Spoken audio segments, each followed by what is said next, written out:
right there. That is called the Pumpkin.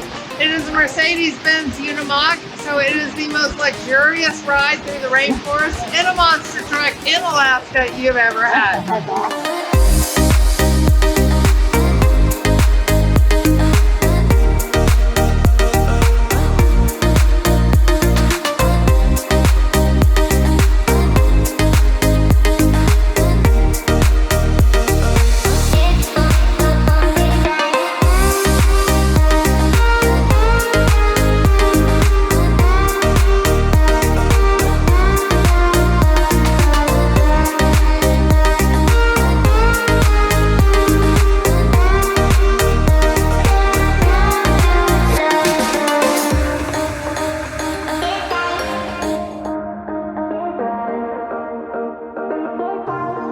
Good morning. Sorry to disturb you. No, no, it's perfect. Thank you.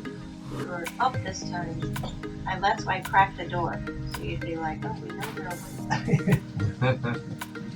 Have a great morning. Thank you so much. Thank you. Thank you.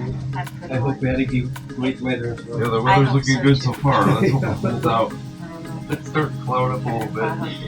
Please enjoy your day. Thank you so much.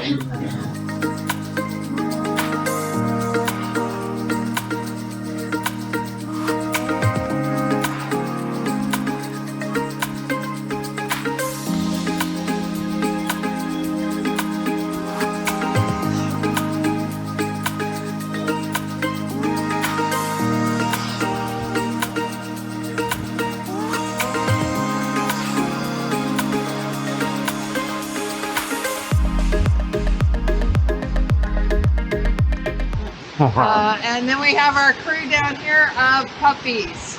So we will go up there, do our sled dogging. We will hit the overlook for some quick pictures.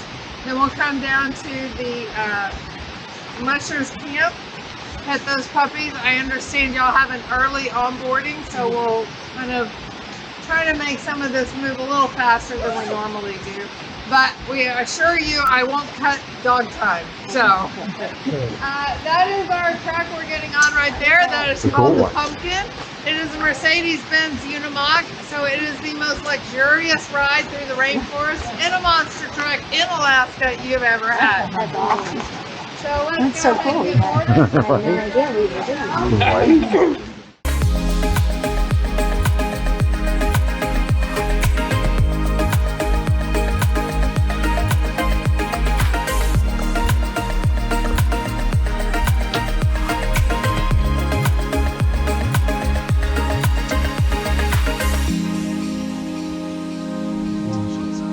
Hang on the back.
Your other jacket, no, that's all the jackets we've got.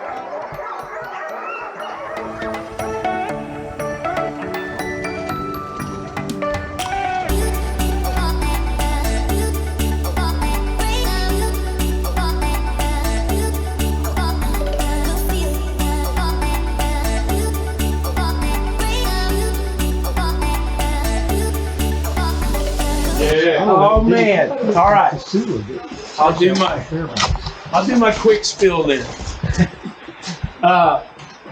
We have 235 adult dogs up top that come from this.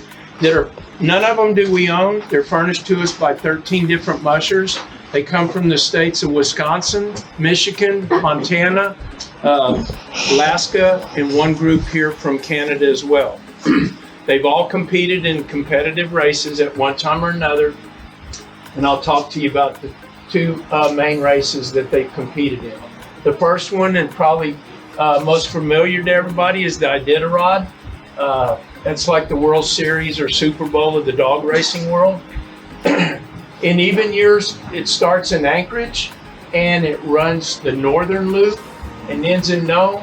And then in uneven years, it starts in Anchorage, runs the southern loop, and ends in Nome. This ends up being a 1,050-mile race. The first year they ran it was in 1973, and Joe Reddington Sr. was the gentleman that started the race. The reason he did is because that was about the time the snowmobile was coming out. He was concerned that people would start making the transition, moving to a motorized mechanical machine versus continuing to use dogs and sleds.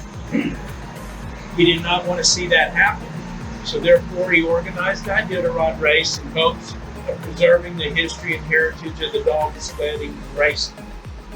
First year they ran it, in 1973, they were estimating the race to take about 10 to 16 days.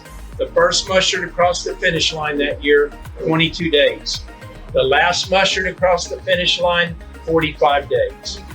The record now for the Iditarod was set in 2021, 7 days and 14 hours. Wow.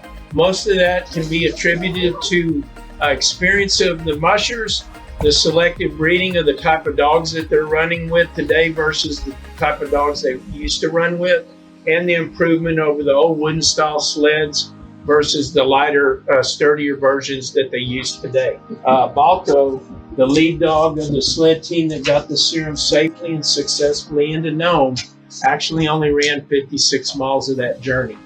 Whereas Togo, on the other hand, he was another lead dog of a sled team that participated. They ran the most treacherous and the most miles of that journey, 260 miles. So hats off to our mushers and our dog sled team back in the day to help prevent that crisis. And those two dogs are probably the most famous sled dogs of all time. Balto has a statue of him in Central Park in New York. Togo has one of him in Seward Park in New York. And Balto, when he died, a show promoter took his body to a taxidermist, had him fully life-size mounted, so he still lives on with us today, but of all places, in a historical museum in Cleveland. You would think he'd be here in Alaska. Okay, you ready to see some puppies? Yeah. All right. Follow me. This is called the shark tank because these are 4-month-olds. And we call this the puppy puddle. No need for this because they're not going to So these guys were born here. They are the volcano group, Washington specifically. So this one buried here is Adams. He's the biggest of the group. Wake up, we got guests. Wake up. No, they're like, no. This one here is Glacier. Glacier has beautiful blue eyes if he ever opens them. This little girl here, this is St. Helen. I call her Satan. It fits. The black one right here is Baker. And this one, little guy right here is Rainier. Rainier is the runt. And if you had Emily as your sledding musher, this is her personal dog. That's why it's got a blue collar on it. Yeah, so that's Rainier. These guys, let me see. Glacier was nice earlier. Let me see if I can. It's like, Oh, come I'm sleeping. Yeah, that's so funny. Ah. He's like, stop it. Nap time. I think they had a party last night. Yeah. Invite us. He's got beautiful eyes. Did he? Yeah. He's like, I'm okay if you want to carry me around. Yeah. I'll just do this. He's a puddle bug. So these guys were an oops. They didn't know mom was pregnant Oh. until they got her here. No. And went, uh-oh. So This is one litter from one mom. There's 5 of them. She had 7, but unfortunately she lost 2 of them. This litter had a bit of a rough start, and Rainier, the runt, had to get special. I know, you went back down there. Give me a minute. Tesla's the mother's name, and Spider is the father's name. What's the phone? Spider, and he's all black. And Jimmy's goal is to run the Iditarod someday with a team of all black dogs. So he's already got several on his. I'm gonna pass out 3. Y'all take your turns. Everybody pass them around so everybody gets an opportunity to hold one. Because I don't want to take them all out of the box. She'll get upset.